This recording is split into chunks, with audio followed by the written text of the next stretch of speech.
Thank you, and hello everyone. Well, that was one hell of a biography. I think someone in my marketing department needs a pay rise. Very pleased to meet you all, virtually of course, and before I say anything about what I'm supposed to be talking about, I just wanted to say Kiva there. I was very impressed by that. I use that personally, but I've never seen a Rotary Club using Kiva. It's a great platform, isn't it? I was particularly impressed by that. I might mention it to my own Rotary Club. I think it's a great idea that you're engaging with Kiva. It's they're doing remarkable work. Anyway, so it's an honour to have been invited here today, this evening, to speak with you. I'll try to do that honour justice. You've heard the long spiel there as to who I am professionally, but forget all that. I'm here today to talk about depression, which has really very little to do with my professional life, apart from the fact that, yes, probably overwork doesn't help. But depression, it's something I will level with. I can't claim to be an expert on it. I might be an expert on CVs, interviews, getting a new job, whatever it might be in that respect. But I'm not an expert on depression. It just happens to be something which has always been, and doubtless always will be, a pretty significant part of my life. And I'm here to share my experience, my personal experience, my private experience of depression with you. So I'm not here today to speak as the great CV writing guru. I'm just here to speak as a so-called depressive. A term I don't actually like very much, but the dictionary definition is obviously a person suffering from or tending to suffer from depression. So, yeah, that's me. But what is depression? Well, I will bore you very briefly a little bit later with the science. Now, I will keep it short to the actual definition there. But first, I really do want to, as I say, give you something of my own personal perspective. Now, next month, or at least it's currently scheduled for next month, Rotary magazine will be publishing a little article I've written entitled Bitten by the Black Dog. Now, as a quick aside, there might be some historians amongst you. This references a phrase used by Churchill, who popped up in the quiz earlier there. It's a phrase I rather like, but which the historical evidence shows isn't or wasn't actually a reference to depression, rather bad moods. And it's an expression used by strict Victorian nannies, as it happens. Now there's an image.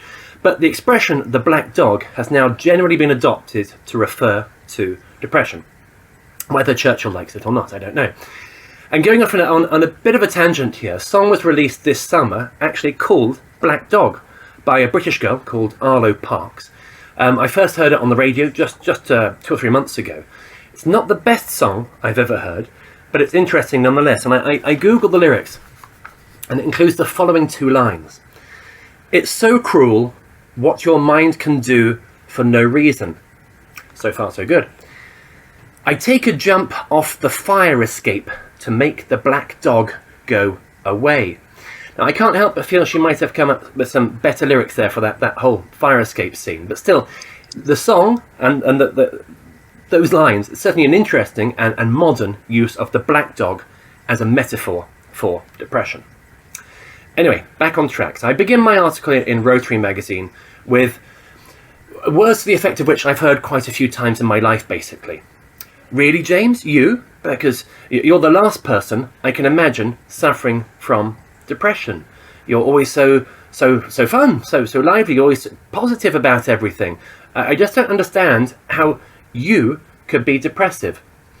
So as I say, I've heard words to this effect quite a few times in my life, not from close friends and family. They know me. It's from acquaintances who have overheard something, or it's come up in discussion or whatever, and they've discovered for the first time, having known me for a fair while, they finally discover that actually I am someone who suffers from depression. It's normally quite a surprise to them.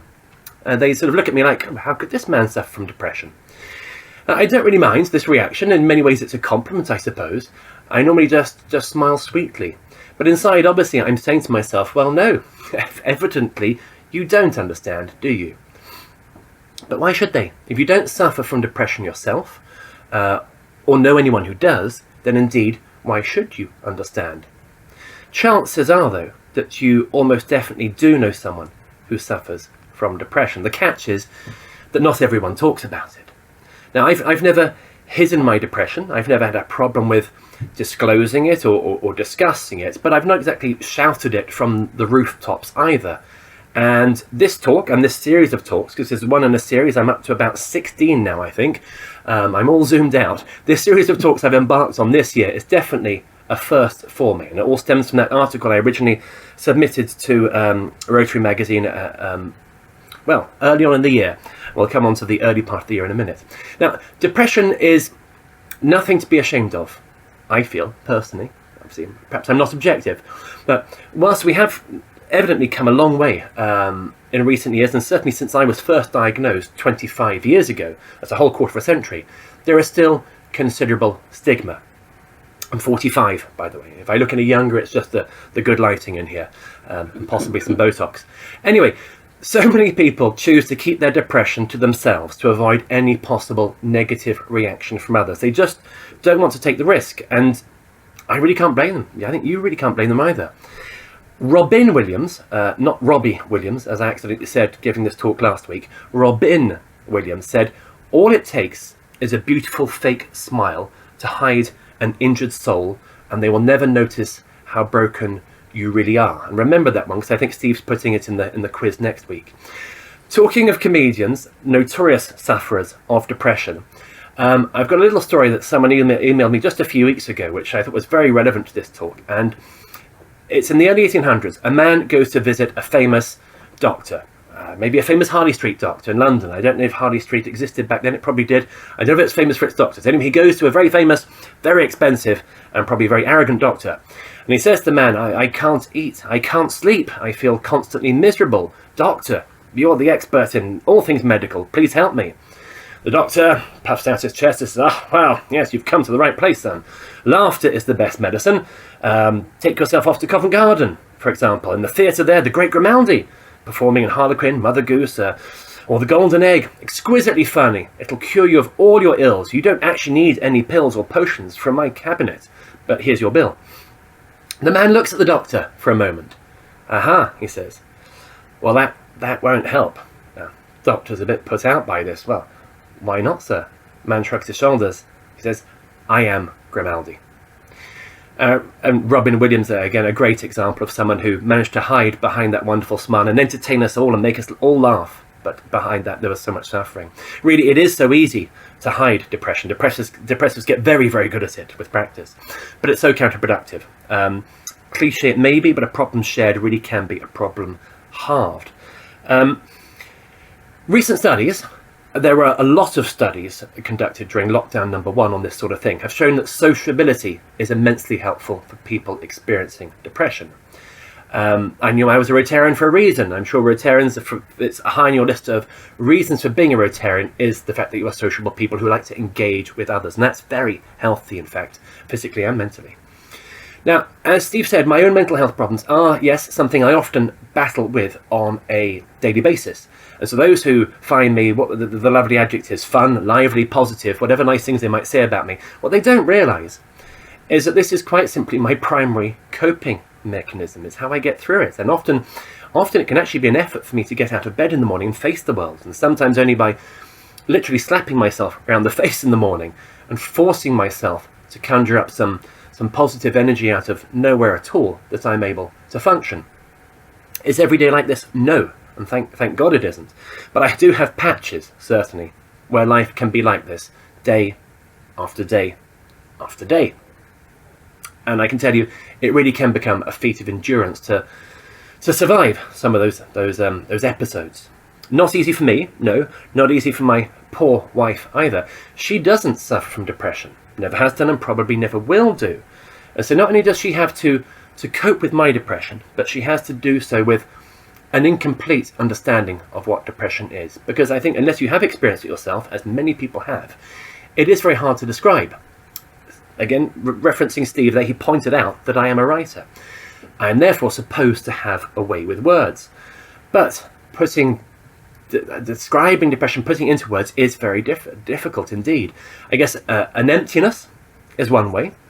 A feeling of there being a void, or like a kind of black hole inside one's psyche, sucking in all positive emotion or all positive energy or all happiness. Really, it's so hard to find the words.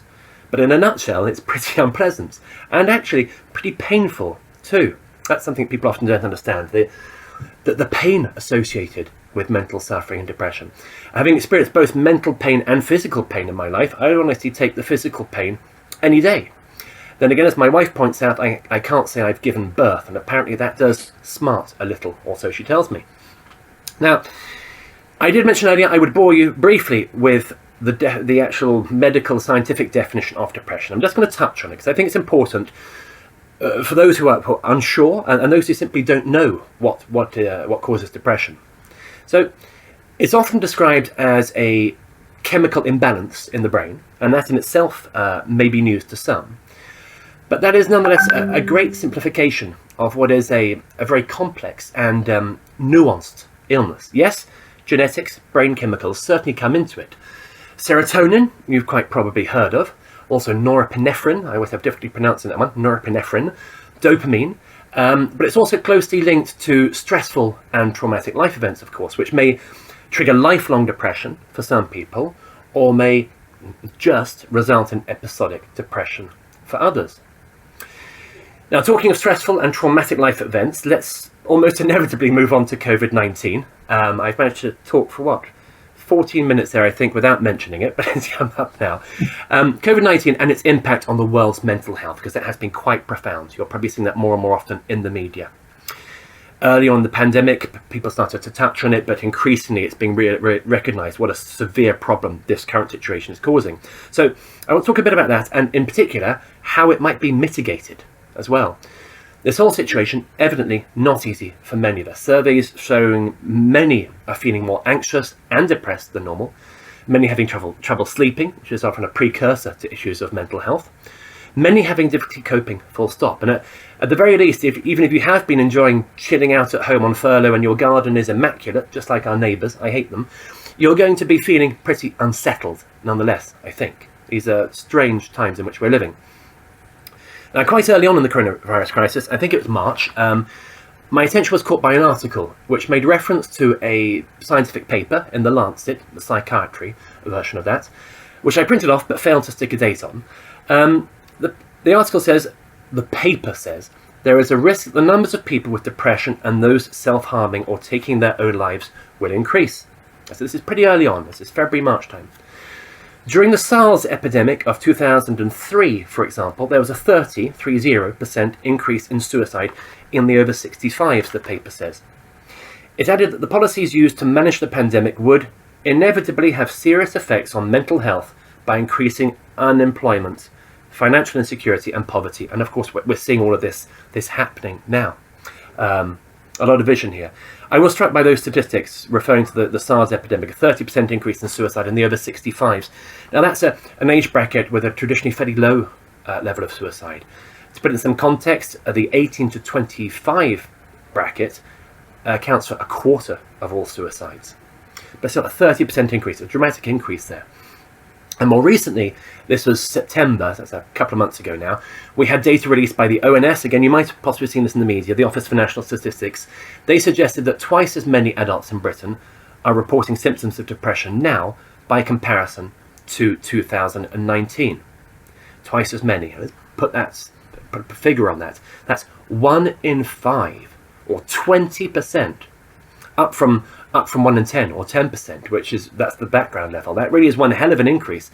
And to be frank, one hell of a frightening increase. I mean, already 10% of the population routinely report issues with depression, and it has now doubled. 1 in 5 adults responding to the research from the ONS there. So make no mistake, COVID-19 kills, yes, absolutely. But so does depression. I've lost friends to both.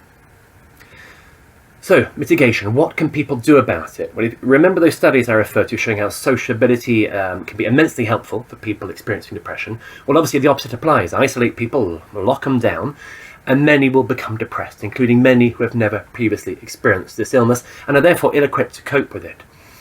I have a whole load of experience in surviving this illness, but if it's hitting you for the first time at the age of, say, 50, it's going to come as rather a shock. I don't talk about lockdown and the politics thereof and the pros and cons. That's none of my business, totally outside of my field of expertise. I'm just saying that it is a fact that if you do isolate people, it will be very damaging, in most cases, to their mental health.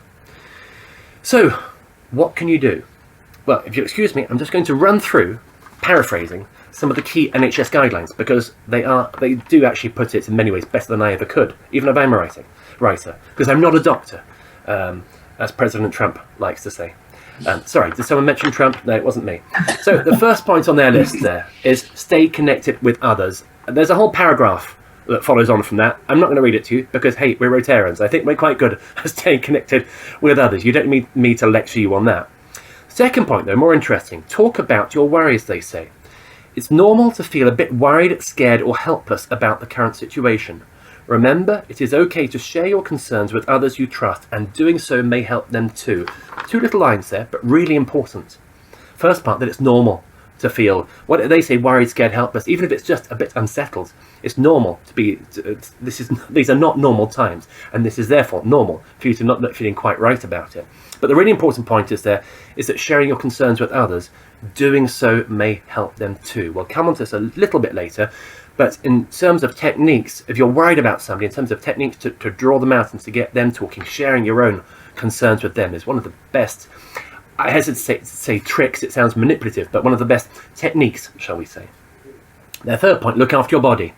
I went on that, physical health, mental health, closely connected. Their next point, stay on top of difficult feelings. Not very well phrased, but what they're trying to say is that, for example, try to focus on the things that you can control. You might feel a lot of life at the moment is out of our control. Important decisions about our lives have been taken out of our control. So try to focus on things that you can control, such as how you act, who you speak to, and a really important one, where you get your information from. They go on to say, do not stay glued to the news. Now, I don't know about you, but back in March, I was glued to that press conference every day for the latest death count, etc. I think most of the country was. And it wasn't necessarily very healthy. These days, I don't watch every single press conference. I read the highlights and the news headlines afterwards. Being glued to the news and following the latest developments or having breaking news alerts on your phone, if you're already not in, shall we say, in modern parlance, a particularly good place, it's not going to help. Look after your sleep, they say in their penultimate point. Sleep, a big link there between sleep and physical health, but definitely mental health. Physical health, even, I mean blood pressure, for example, but mental health in particular. Sleep problems often a precursor. I had someone at a previous talk say to me afterwards, in the questions, they said, yeah, well, I am having difficulty sleeping, but I mean, have you got any hints and tips, James? What do I do about it? And I said, go and see your GP. Talk to them about it. And she said, I can't do that. I mean, we're in the middle of a pandemic. I can't book an appointment with my GP just to say, Doc, look, I'm having difficulty sleeping. And I said, I think you're wrong there. Our local GP is a friend of mine. It's something I happen to have discussed with him. And he said, no, absolutely. If someone wants to discuss issues with their sleep, whether they can't get to sleep, it's insomnia at that stage, or they're waking up in the night, or even, conversely, they're sleeping too much, absolutely I want to discuss it with them, because I fully realise the link that can have, the impact that can have on their physical and indeed their mental health. An important point, sleep really is very important for one's health. And their final point is keep your mind active. Again, I think Rotarians, I think we've got that one covered, haven't we? Now, in wrapping up, I would just like to...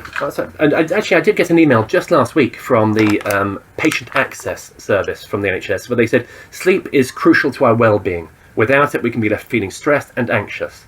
And feeling more stressed and anxious can prevent us from sleeping, etc., etc. Establishing good sleep hygiene is as important as ever. And if your sleeping problems persist, your GP can advise you on the next steps to take to get back on track. And this is directly from the NHS. They're telling you, issues with sleep, go and see your GP about it.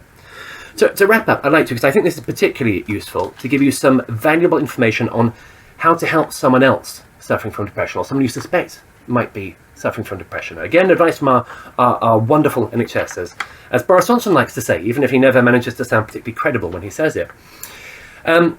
It's entitled, How to Help Someone with Depression, funny enough.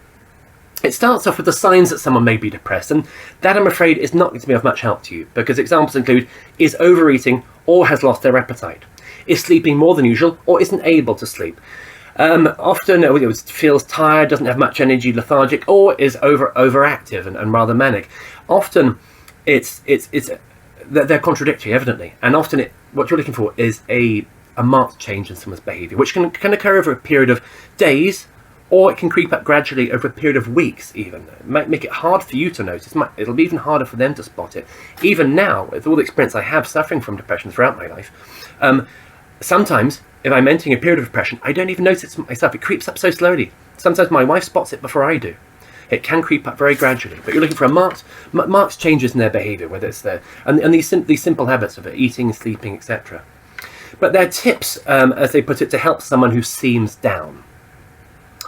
Which might sound a bit of a derogatory way to describe it, but what they're saying is you don't have a clinical diagnosis of depression here. You just are aware that a friend or a family member, a neighbour even, they seem down. They don't see themselves. The first one is to let them know you care and are there to listen. Accept them as they are without judging them. Their third point, gently encourage them to help themselves. And that really is the most difficult one. Many times you can lead a horse to water, but you can't make it drink. This connects to what I said earlier about sharing your own concerns, even at a very superficial level even. Saying that, I do feel really unsettled about what's going on at the moment, and I feel that, I don't have control over my own life, whatever it might be. Sharing concerns and worries with them, opening up to them, might well help them to open up to you. It's certainly a technique rather than a trick, a technique that I have used with a number of friends and acquaintances over the years to encourage them to help themselves, because the first step there evidently is for them to realise that something's not quite right and that they need that help. That initial recognition is very complex and a vital first step. And the next step afterwards is obviously them to accept to go and actually get that help. That's also very difficult, going to see that psychotherapist for the first time, or even just going to the GP to discuss it and say, look, doc, I think I might need some help. I think mentally I'm not quite right at the moment. I'm not as I should be. Get information about the services available to them, for example, psychotherapy. The only point I'd make there is that psychotherapy is very readily available these days on Skype. So even if you're locked down, even if you're self-shielding, even if you just don't want to go out, whatever it might be, you can easily, even if you feel more comfortable just doing it from your own living room, in fact, psychotherapy readily available via Skype. And via the NHS, or indeed plenty of private ones who would really appreciate the business, I should imagine, at the moment. Stay in touch with them, try to be patient. And the only thing I would add to that list is, don't, whatever you do, tell them to pull themselves together. It's 2020. I would hope we've moved on from that kind of an approach, but that is one of the main reasons why I'm conducting these talks, is to try to get that message across, to try to break down some of this stigma. I'm not a fervent monarchist by any means, but Princes William and Harry, for example, have done great work on that front, breaking down the stigma. That is so important. The more we can do on that front, the more people will be willing to come out, talk about it, share their experiences, and seek help. It helps to destroy the problem. Finally, if the person you're worried about expresses suicidal feelings, then you need to seek professional help urgently. Either contact NHS 111 or the Samaritans on 116 That might come as a surprise. You'd think you call the Samaritans when you're the one with problems. No, they are quite happy to receive calls from people who are worried about somebody else, and they can give you advice. You're worried about somebody else, you don't know what to do about it. The Samaritans, or even as I say, NHS 111, they are there also to help and to provide advice to those that surround them. That's a very important point. So, in finishing, thank you for having me here today, especially John Evans for extending the kind invitation in the first place. President Steve for sending me the link, otherwise I wouldn't be here at all. Thank you all. Naturally, more than happy to take questions in whatever time you have left available. I will carry on to the bitter end for as long as you need me, or until Steve wraps us up, of course.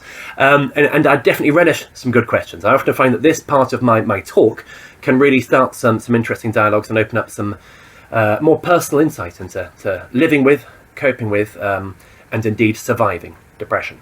Thank you.